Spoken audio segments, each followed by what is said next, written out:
अस्सलाम वालेकुम।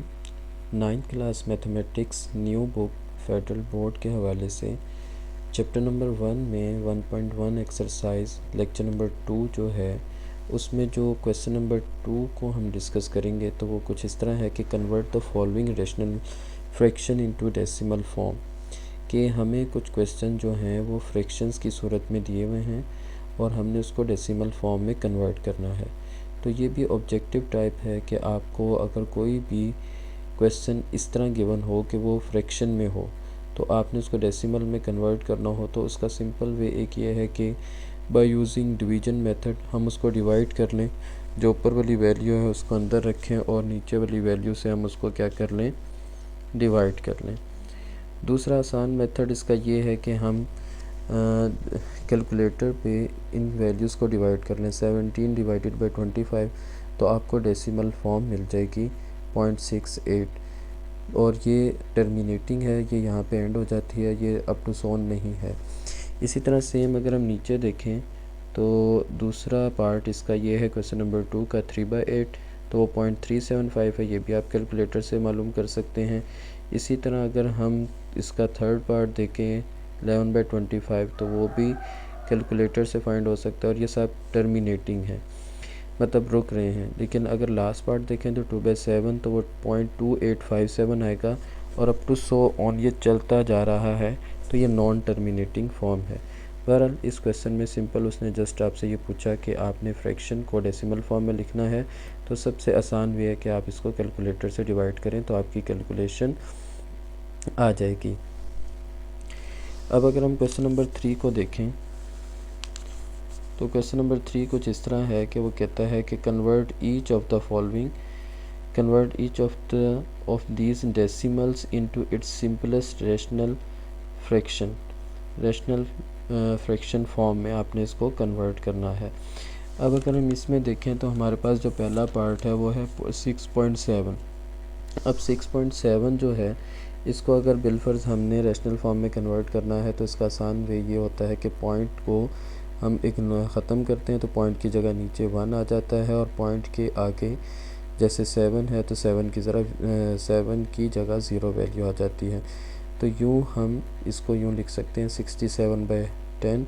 तो ये एक डेसिमल से फ्रैक्शन फॉर्म में कन्वर्ट करने का तरीका होता है कि हम पॉइंट ख़त्म करके उसको डेसिमल फ्रैक्शन की फॉर्म में लिख लेते हैं। इससे अगला पार्ट अगर हम देखें तो ये है 0.056 तो 0.056 तो पॉइंट की जगह हम क्या लगाते हैं, तो पॉइंट की जगह जो है हमने नीचे 1 लगा दिया और उसके आगे 0, 5 और 6 है, उन तीनों की जगह नीचे तीनों 0 आ गए। तो नेक्स्ट स्टेप में इसको हम मज़ीद अगर देखें तो शुरू के जो ज़ीरोज़ थे उसको फिर लिखने की ज़रूरत नहीं, तो ये 56 ओवर 1000 हो जाएगा। इसकी मज़ीद अगर हम कटिंग करें दोनों 2 पे डिवाइड हो जाते हैं तो ये 28/500। मज़ीद इसकी कटिंग करें तो 14/250 और मज़ीद इसकी कटिंग अगर हम करें तो ये आ जाएगा 7/125 आ जाएगा। तो यूँ हम इसको कन्वर्ट कर सकते हैं डेसिमल से फ्रैक्शन में, तो ये इसका सेकंड पार्ट हो गया। हाँ जी, अब अगर हम इसके थर्ड पार्ट को देखें तो वो है 0.276। तो 0.276 की जगह पॉइंट की जगह उसी तरह हमने 1 और 2 और 7 और 6 की जगह हमने 3 नीचे 0 लगा दिए। तो अब अगर मज़ीद आगे हम देखें इक्वल के बाद तो शुरू वाले ज़ीरो को लिखने की ज़रूरत नहीं है, तो ये आ जाएगा 276 ऊपर और नीचे 1000 और 276 और 1000 को आप मज़ीद कटिंग करते जाएँ सेम वर्ड पे सेम डिजिट पे, जैसे 2 पे दोनों डिवाइड हो जाते हैं तो ये आ जाएगा 138 और नीचे 500 मज़ीद ये डिवाइड हो जाते हैं तो ये 69/250 मज़ीद ये डिवाइड नहीं हो सकते, तो ये हमारी डेसिमल से फ्रैक्शन फॉर्म आ गई।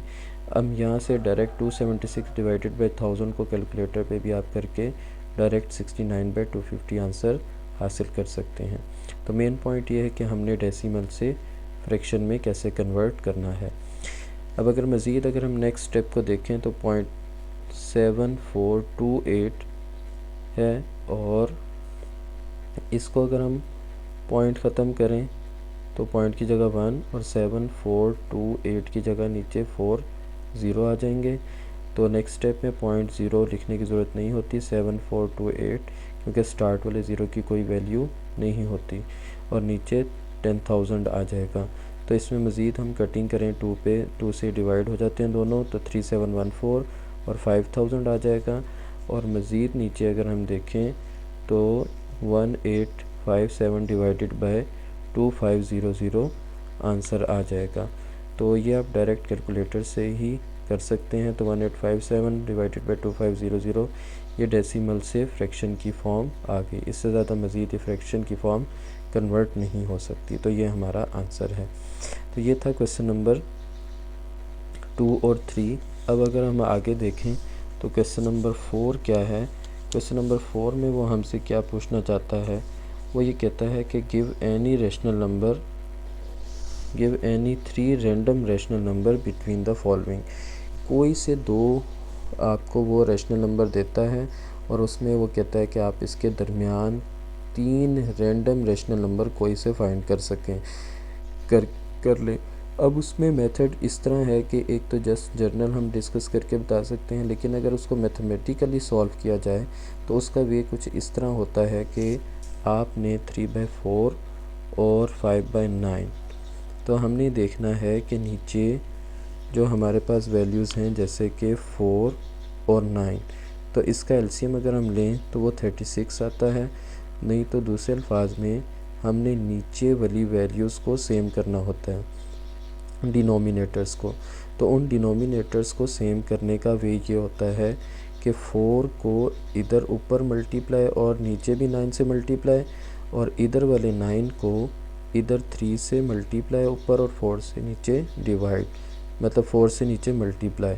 तो बज़ाहिर इस तरह कोई फ़र्क नहीं पड़ता अगर हम किसी भी फ्रैक्शन वाली वैल्यूज़ को ऊपर और नीचे सेम डिजिट से मल्टीप्लाई कर लें।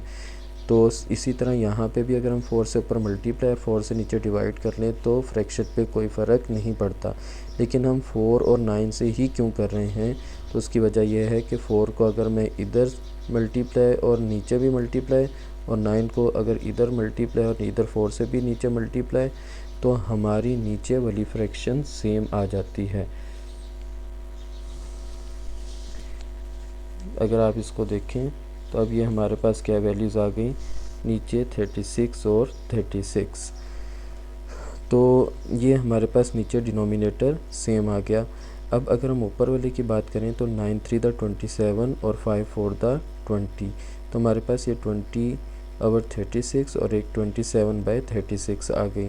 तो अगर हम देखें तो 20/36 छोटी है, उसको हम स्टार्ट में लिख लेंगे, और 27/36 बड़ी है, उसको एंड पे लिख लेंगे।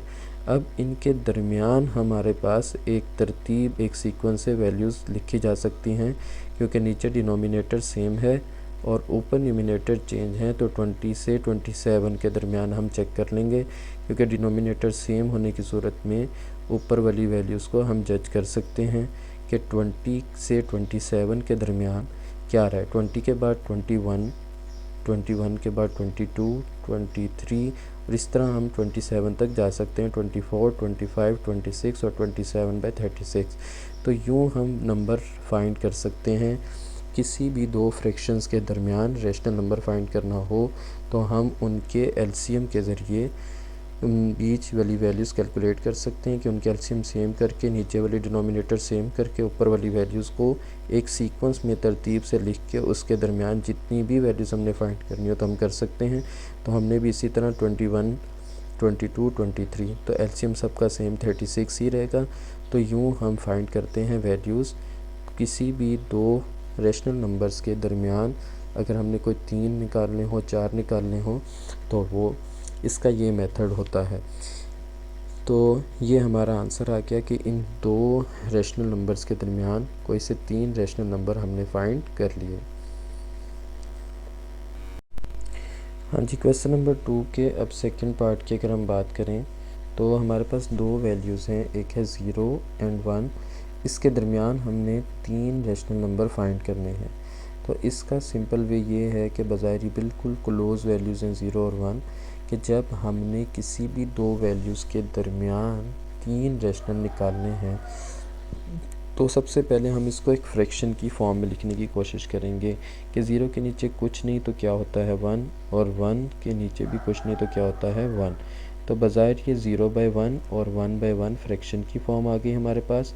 और अगर हमने कोई से 3 रेशनल नंबर फाइंड करने हों तो हम इसको ऊपर और नीचे एक सेम डिजिट से मल्टीप्लाई करेंगे और वो डिजिट होगा 4, क्योंकि अगर हमने 3 रेशनल नंबर निकालने हैं तो हम ऊपर और नीचे 4 से मल्टीप्लाई करेंगे, और सेम इसी तरह 1/1 में भी हम 4 से मल्टीप्लाई और नीचे भी मल्टीप्लाई करेंगे। ये इम्पोर्टेंट बात इसमें ये है कि अगर हमने 3 निकालने हैं तो 4 से मल्टीप्लाई करेंगे ऊपर नीचे, और अगर बिलफर्ज वो कहता है आपने 4 निकालने हैं तो हम 5 से करते, अगर वो कहता है 5 निकालने हैं तो हम ऊपर और नीचे 6 से मल्टीप्लाई करते। बहरहाल मज़ीद उसमें डिस्कशन है या हम उसको चेक एंड बैलेंस कर सकते हैं कि कैसे फाइंड करना है। तो इस क्वेश्चन का एक हिंट ये भी होता है। तो अब हमने जब मल्टीप्लाई किया तो ये 0/4 की शेप बन गई, 0 फॉर द 0, 1 फॉर द 4। इसी तरह यहाँ पे किया तो ऊपर भी 4 और नीचे भी 4 आ गया। अगर हम मज़ीद अब आगे देखें इसमें तो अब हमारे पास ये वैल्यूज़ यूँ आ गई है कि 0/4 और 4/4। तो अब अगर हम इनके दरमियान देखें तो डिनोमिनेटर सेम है, तो ऊपर न्यूमरेटर को हम एक सीक्वेंस के हिसाब से लिख सकते हैं। और वो सीक्वेंस किस तरह तरतीब दिया जाएगा कि 0 के बाद 1 तो 1/4, 1 के बाद 2 तो 2/4, 2 के बाद 3 तो 3/4।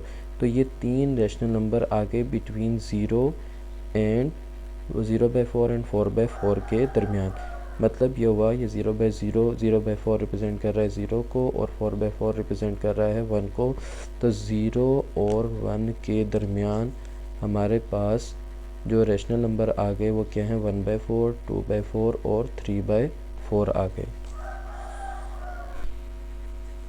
मज़ीद अगर हम आगे इसका नेक्स्ट पार्ट देखें तो क्वेश्चन नंबर 4 का थर्ड और लास्ट पार्ट यूँ है कि आपको दो उसने फ्रैक्शन में वैल्यूज़ दी हुई हैं, सॉरी डेसिमल में, कि 3.15 एंड 4.5 के दरमियान 3 रेशनल नंबर फाइंड करें।